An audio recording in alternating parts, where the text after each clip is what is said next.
बिहार के सरकारी विद्यालयों में पढ़ने वाले बच्चे भी अब कंप्यूटर चलाएंगे। नई सरकार बनने के बाद शिक्षा विभाग इसकी तैयारी में जुट गया है। इसके अलावा सभी विद्यालयों में लैब सहित आधारभूत संरचना उपलब्ध कराने की तैयारी शुरू कर दी गई है। इसकी जानकारी सूबे के शिक्षा मंत्री सुनील कुमार ने मंगलवार को दी।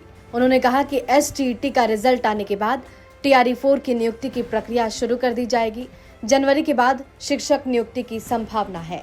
सुनील कुमार ने आगे कहा कि मुख्यमंत्री नीतीश कुमार के नेतृत्व में सरकार बनने के बाद शिक्षा में काफी सुधार हुआ है, जिससे स्कूलों में पढ़ने वाले छात्र छात्राओं की संख्या में काफी वृद्धि दर्ज की गई। उन्होंने कहा कि राज्य के सभी सरकारी विद्यालयों के शिक्षकों से लेकर छात्र छात्राओं को भी डिजिटल प्लेटफॉर्म मुहैया कराया जाएगा।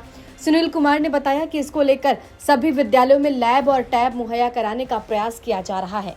उन्होंने कहा कि STET का रिजल्ट आने के बाद TRE-4 की नियुक्ति प्रक्रिया शुरू कर दी जाएगी। सभी जिलों से रिक्त पदों का ब्यौरा मांगा गया है। जनवरी के बाद शिक्षक नियुक्ति की संभावना है। इसके बाद ही लाइब्रेरियन की नियुक्ति शुरू होगी। शिक्षा मंत्री ने कहा कि स्कूलों में पढ़ने वाले 1,09,00,000 बच्चों को प्रतिदिन बेहतर मध्याह्न भोजन उपलब्ध कराया जाता है। इसके लिए सभी विद्यालयों में 2,14,000 रसोइयां बच्चों के लिए मध्याह्न भोजन बनाती हैं।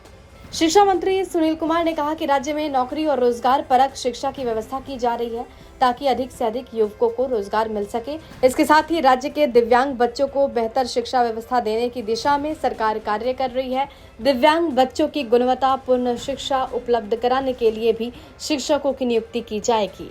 ब्यूरो रिपोर्ट, बिहार तक। शीघ्र बहाली होगी। कुछ रोस्टर वगैरह का उसमें मसला है, वो शीघ्र उसका निराकरण कर लिया जाएगा। हमने पूर्व में भी कहा था कि BPSC से हम लोग पुनः समन्वय बनाए हुए हैं, इसकी शीघ्र कार्रवाई की जाएगी। गठन हो रहा है, चर्चा है कि दो शिक्षा मंत्री बने। इस पर हमारा ये स्वागत योग्य है, तो ये स्वागत योग्य है। और बाकी आगे जो माननीय मुख्यमंत्री जी निर्णय लेंगे वो निश्चित रूप से शिक्षा के हित में आज तक उन्होंने निर्णय लिया है, भविष्य में और वर्तमान में भी शिक्षा के और खास करके छात्र छात्राओं के हित में ही सारे निर्णय लिए जाए।